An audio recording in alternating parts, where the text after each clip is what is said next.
Ya, baik. Assalamualaikum warahmatullahi wabarakatuh. Perkenalkan, saya Tira Aulia Rahma Mahfud dengan NIM 13026200079 dari Prodi Pendidikan Fisika B Angkatan 2020.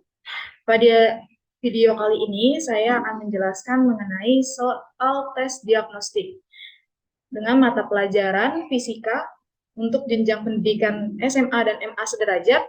Kemudian untuk kelas dan kurikulumnya, kelas 11, kurikulum 2013. Kemudian untuk kompetensi dasarnya adalah menganalisis sifat elastisitas bahan dalam kehidupan sehari-hari. Ada pula indikator pencapaian kompetensinya, yaitu menganalisis penerapan sifat elastisitas dalam kehidupan sehari-hari pada pemahaman hukum. Dan untuk materinya sendiri ada elastisitas dan hukum. Selanjutnya untuk bentuk soalnya yaitu tes diagnostik 5 tier. Langsung saja ke soalnya.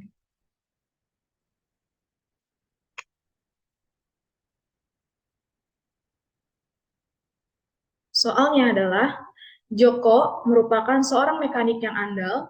Pada sebuah situasi, Joko ditugasi menguji dua buah rangkaian pegas seri dan paralel dengan massa benda yang sama. Kedua rangkaian pegas ini memiliki konstanta pegas yang identik. Joko hendak menguji sistem pegas mana yang paling lentur. Bagaimana cara Joko menguji sistem pegas mana yang memiliki pertambahan paling besar dari keduanya? Dilihat dulu untuk gambar pegasnya, ini ada pegas dalam rangkaian seri, ada 3 buah pegas, kemudian ini ada gambar 2 untuk pegas paralel. Boleh kepada peserta didik silahkan dipikirkan dulu mengenai gambar yang ada di layar tersebut. Selanjutnya untuk soal, berdasarkan pernyataan di atas, dapat disimpulkan bahwa hubungan kedua rangkaian pegas adalah A. Delta X seri lebih kecil dari delta X paralel. B. Delta X seri lebih besar dari delta X paralel. Yang C. Delta X seri sama dengan delta X paralel. Yang D. Delta X seri lebih kecil dari 0. Dan yang E. Delta X paralel sama dengan 0. Kepada peserta didik, apakah ada yang sudah menemukan jawabannya?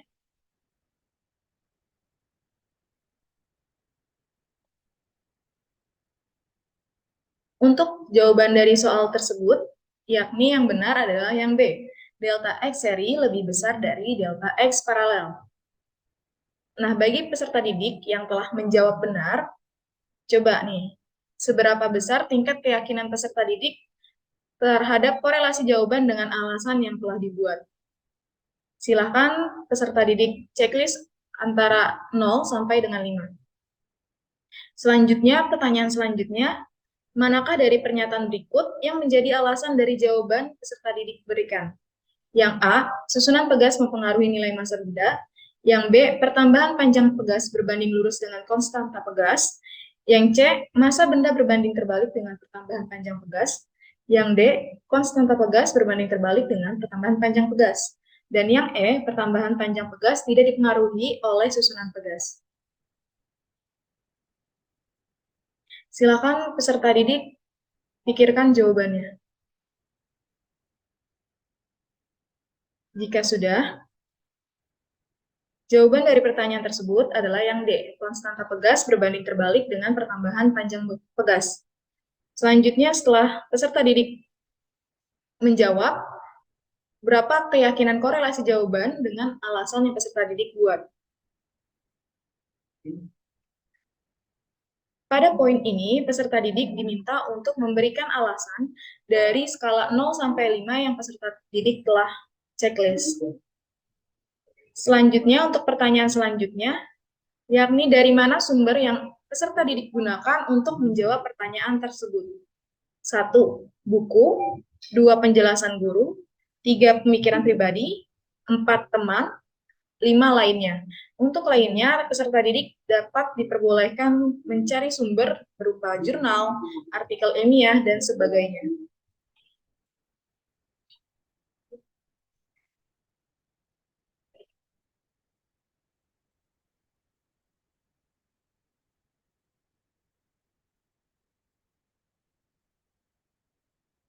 Jika sudah, nah, di sini ada penjelasannya. Pada narasi diketahui bahwa gaya tarik yang dialami pegas pada rangkaian seri sama besarnya, yaitu F sama dengan F1, sama dengan F2, sama dengan F3. Sedangkan untuk pertambahan panjangnya adalah jumlah keseluruhan pertambahan panjang tiap pegas delta X sama dengan delta X1 tambah delta X2 tambah delta X3, yang dimana gaya tarik yang dialami pegas merupakan pertambahan gaya tarik tiap pegas, yaitu F sama dengan F1 plus F2 plus F3, maka F sama dengan K1 delta X1 ditambah K2 delta X2 ditambah K3 delta X3. Untuk penyelesaiannya dapat dilihat seperti di bawah ini. Kemudian didapat kesimpulannya berupa berdasarkan analisis yang diperoleh, delta X seri sama dengan 3 F per K dan delta X paralel sama dengan F per 3K. Jika kita anggap F per K adalah konstan, maka delta X seri sama dengan 3 dan delta X paralel sama dengan 1 per 3. Berdasarkan data di atas pula, rangkaian pegas yang mengalami pertambahan panjang lebih besar adalah rangkaian seri. Rangkaian seri lebih elastis dibanding rangkaian paralel. Konstanta pegas berbanding terbalik dengan pertambahan panjang pegas. Susunan seri ditunjukkan untuk memperkecil konstanta pegas sehingga pertambahan panjang yang dialami. Susunan seri ditunjukkan untuk memperkecil konstanta pegas sehingga pertambahan panjang yang dialami sistem pegas akan lebih besar. Sedangkan susunan paralel bertujuan untuk memperbesar konstanta pegas sehingga pertambahan panjang sistem pegas lebih kecil dibandingkan dengan susunan seri. Sekian penjelasan mengenai 5TR materi elastisitas. Kurang lebihnya mohon maaf. Wassalamualaikum warahmatullahi wabarakatuh.